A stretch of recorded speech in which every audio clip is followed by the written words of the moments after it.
Halo anak-anak, perkenalkan nama saya Mirsa Nur Arfia. Saya dari Universitas Jember, Pendidikan Ekonomi. Hari ini kita akan belajar tentang masalah pokok ekonomi dan sistem perekonomian di Indonesia.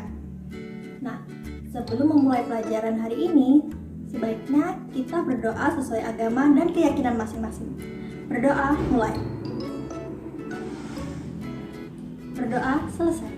Nah, sudah siap belum sama pembelajaran hari ini? Pasti kalian udah siap kan? Nah, tujuan dari pembelajaran kita hari ini adalah materi yang pertama, kita akan membahas tentang masalah pokok ekonomi. Nah, masalah pokok ekonomi ini dibagi menjadi dua sudut pandang. Yang pertama yaitu masalah pokok ekonomi klasik, dan yang kedua yaitu adalah masalah pokok ekonomi modern. Nah, untuk yang masalah pokok ekonomi klasik itu terdiri dari produksi, distribusi, dan konsumsi. Lalu yang kedua ada masalah pokok ekonomi modern. Nah, masalah pokok ekonomi modern ini terdiri dari what atau barang apa yang akan diproduksi, how, bagaimana barang itu diproduksi, dan for whom, untuk siapa barang itu akan diproduksi. Selanjutnya kita akan membahas lebih dalam tentang masalah pokok ekonomi klasik. Yang pertama ada produksi. Nah, produksi ini dalam menghasilkan suatu barang dan jasa harus menghadapi persoalan yang bisa diselesaikan. Erat kaitannya juga dengan produksi tentang bagaimana sih proses dalam memproduksi suatu barang tersebut, lalu bagaimana cara memproduksinya dan seberapa banyak barang yang akan diproduksi. Yang selanjutnya ada distribusi. Masalah yang dihadapi yaitu biasanya sarana prasarana. Apakah sarana prasarana itu berjalan dengan lancar, cepat, atau lambat? Dan yang terakhir yaitu konsumsi. Masalah yang sering dihadapi oleh konsumsi yaitu apakah barang dan jasa benar-benar dikonsumsi oleh masyarakat yang membutuhkan. Setelah kita membahas tentang masalah pokok ekonomi klasik, kita akan membahas tentang masalah pokok ekonomi modern.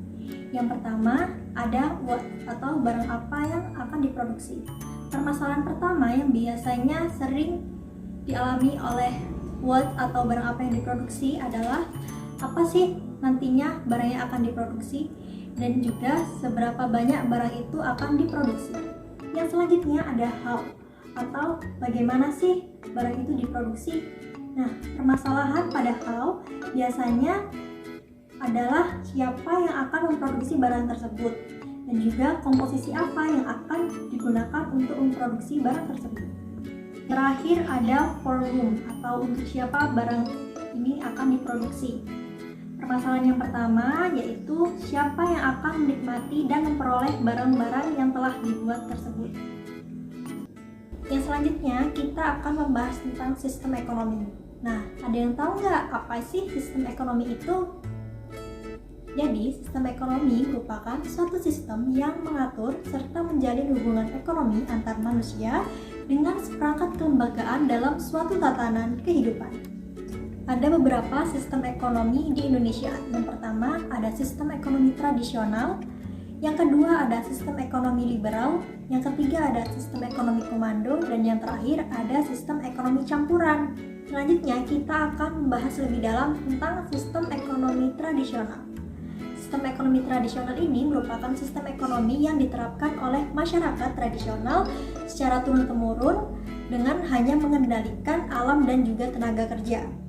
Sistem ekonomi tradisional ini juga memiliki ciri-ciri loh. Yang pertama ada teknik produksi yang dipelajari secara turun-temurun. Yang kedua hanya sedikit menggunakan modal. Dan yang ketiga pertukaran masih sering menggunakan barter. Selain ciri-ciri, sistem ekonomi tradisional juga memiliki suatu kelebihan dan juga suatu kekurangan. Yang selanjutnya ada sistem ekonomi liberal. Nah, sistem ekonomi liberal ini merupakan di mana seluruh kegiatan ekonomi mulai dari produksi, distribusi, dan juga konsumsi diserahkan seluruhnya kepada mekanisme pasar.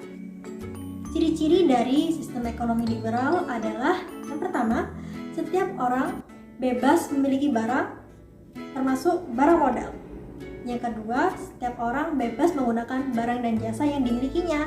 Dan yang ketiga, ada aktivitas ekonomi yang ditujukan untuk memperoleh suatu laba. Selain ciri-ciri, sistem ekonomi liberal juga memiliki suatu kelebihan dan juga kekurangan. Selanjutnya ada sistem ekonomi komando. Sistem ekonomi komando ini merupakan suatu sistem yang dimana pemerintah sangat dominan dan juga berpengaruh dalam mengendalikan suatu perekonomian di Indonesia. Ciri-ciri dari sistem ekonomi komando itu ada yang pertama, semua alat dan sumber daya dikuasai oleh pemerintah. Yang kedua, hak milik perorangan itu tidak akan diakui. Dan yang ketiga, kebijakan perekonomian diatur sepenuhnya oleh pemerintah. Selain ciri-ciri, sistem ekonomi komando juga memiliki suatu kelebihan dan juga kekurangan. Yang terakhir ada sistem ekonomi campuran. Sistem ekonomi campuran di sini merupakan campuran dari sistem ekonomi pasar dan juga sistem ekonomi terpusat, di mana pemerintah dan swasta saling berinteraksi dalam memecahkan suatu masalah tentang perekonomian. Sistem ekonomi campuran ini juga memiliki ciri-ciri. Yang pertama, yaitu merupakan gabungan dari sistem ekonomi pasar dan juga sistem ekonomi terpusat. Yang kedua, barang modal dan sumber daya yang vital dikuasai oleh pemerintahan. Dan yang ketiga, peran pemerintah dan sektor wisata itu sangat berimbang. Nah, selain ciri-ciri, ekonomi campuran itu juga memiliki suatu kelebihan. Setelah kita membahas masalah pokok ekonomi dan sistem ekonomi, kita akan lanjut membahas tentang sistem perekonomian di Indonesia. Nah, sistem perekonomian di Indonesia ini terdapat dalam Undang-Undang Dasar 1945, Pasal 13 dan juga Pasal 33. Dan untuk Pasal 33 yang berisikan tentang nilai dasar perekonomian yang meliputi. Oke, sekian pembelajaran kita hari ini. Semoga pembelajaran kita hari ini bermanfaat ya untuk anak-anak semua. Semoga kalian tetap semangat di pertemuan berikutnya. Sampai jumpa.